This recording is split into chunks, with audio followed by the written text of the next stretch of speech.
Before we get into Jackson's hand and JESSI'S Nunu Nanas, the leaked audio regarding Aespa, and the crazy story about 17 that I still cannot believe happened. Because I partnered up with EME Hive for this one, it allows me the opportunity to give back to you guys. I want to help you make someone's Christmas and holidays a little bit better, get someone you know the K-pop album they've been wanting. So, find Seulgi's red pants and read and follow the directions on the screen exactly. Alright, let's talk about Jackson's hand. Of all the awesome performances we got from the KBS Song Festival yesterday, the Chase Sisters were one of my favorites. I think the one that got the most buzz was Jackson featuring in JESSI'S performance. It was trending in multiple countries, it was on YouTube's trending page, and besides both of them killing it on stage, a contributing factor to the internet going nuts was because of Jackson's hand. There is a part where he puts his hand on JESSI'S shoulders, but if you notice, he's literally flexing it stiff so that there's no way it inappropriately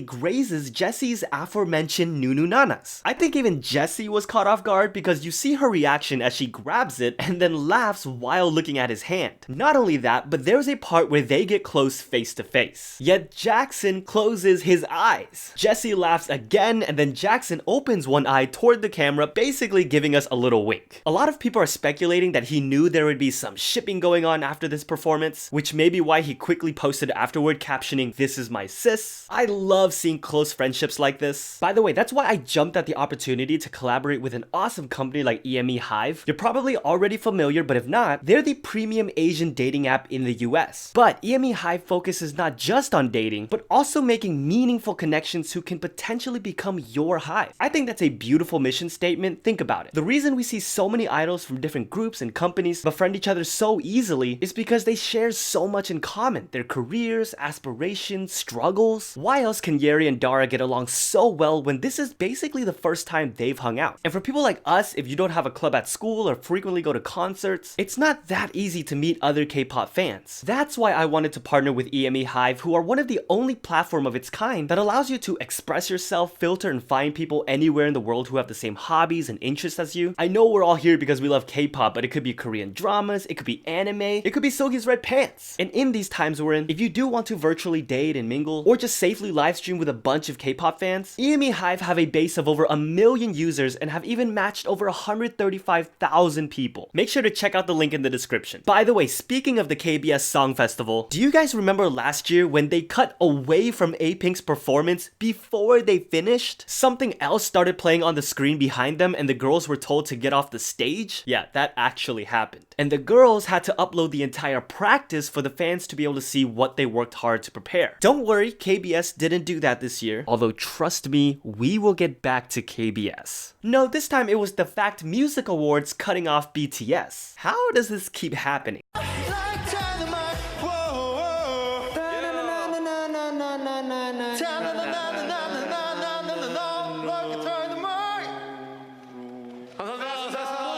Now, to be fair, it wasn't their actual performance getting cut off like A-Pink. It was their encore stage after receiving the Daesang or the grand prize. But that's the thing. People are wondering why they didn't just let BTS finish, or why the encore stage was moved forward with or scheduled if there wasn't enough time on the schedule. They already gave their speeches. I don't know. I saw some people who were upset, while some don't think it's too big of a deal because it was just an encore stage. However, if you were a BTS fan who paid to stream the event, maybe this wouldn't sit well with you.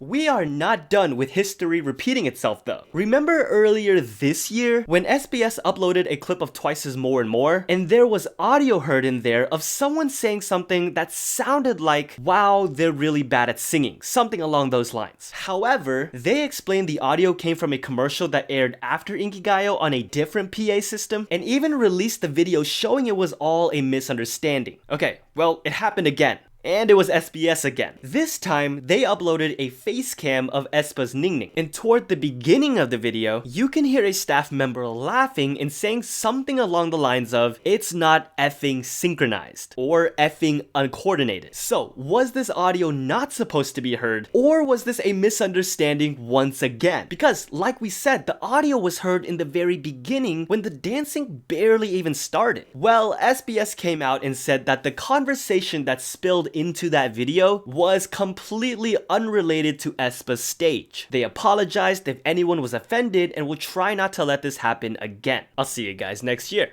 It's hard to really be upset because I do think there are 100 possibilities of what he could have been referring to, especially with the timing of it all. It kind of seems like they're just unlucky when it comes to this very specific controversy. But it won't be hard for you to be upset at KBS once you hear this story. Hold on to your new nanas. We have to preface this story with the state of the K-pop industry in terms of outbreak. This week, Golden Child's Jaehyun was confirmed to have tested positive. All the other members were negative. But because of that, the hair salon they attend became a point of concern. NCT, who apparently had an encounter with Golden Child's makeup artist, had to get tested again. This caused them to cancel their activities, including KBS's Song Festival. Remember that. 17 visit the same salon as well, so they had to go get tested. Same thing, they canceled their activities, including KBS's Song Festival. Monsta X had to get tested, they all came out negative. Luna also tested out of precaution and the results were negative as well. Here's where the story steps up a notch. While stations like MBC were canceling a bunch of their shows, KBS decided to keep theirs going, announcing that pre-recording is currently taking place. And although Pledis announced that 17 were canceling their appearances out of safety and health concerns, it seems as though KBS wanted them to honor their commitment and still show up to record. This is where you get photos of the 17 members showing up to the broadcast station in their slippers, making fans think this was a rushed last-minute thing. After all, the guys thought they would be quarantining for a while, even though 12 of them tested negative. The only one who didn't show up was their leader S-Coops because he didn't get his results yet. 17 apparently spent 4 hours at the pre-recording. That includes rehearsal, getting their hair and makeup done, but also waiting for S-Coops to get his results. After risking many people's safety, KBS didn't want to wait for his results any longer and just sent them home, canceling their appearance after all of this. I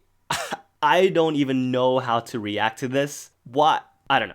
People are speculating that KBS also demanded NCT honor their commitment since they did announce they were canceling their activities, but there they were after their negative results came back. I have no segue after this. Feel free to sound off in the comments while I just go to the theory poll winner and break down IZ*ONE's Panorama, who won by 2 votes. First of all, I don't think this is their last comeback. When we get into the music video, it'll look and sound like it, especially because they've taken a step away from their usual storyline, but I think this is the calm, the breath before the final full album. This comeback in music video is more like a peek behind the curtains. The music video starts with a shot behind the cameras. When the clapper comes into frame, it displays their debut date, October 29th, 2018, before turning to all zeros. To me, this signifies them taking us way back, even before they bloomed as a group. As the lyrics tell us, back to the moment they first met.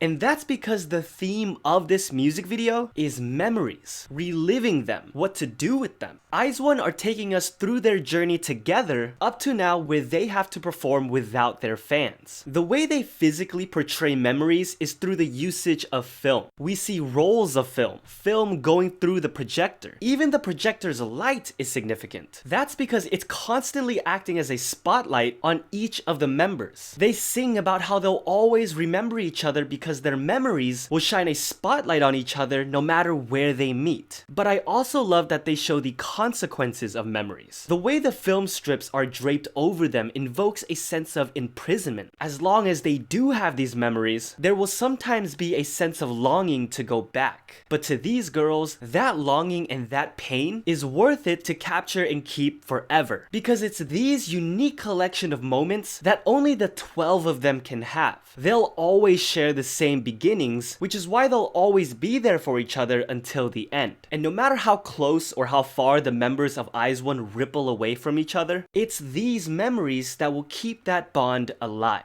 The purpose of this song and music video is not to reminisce any single moment. It's to take a step back, put their entire journey as IZ*ONE into view, and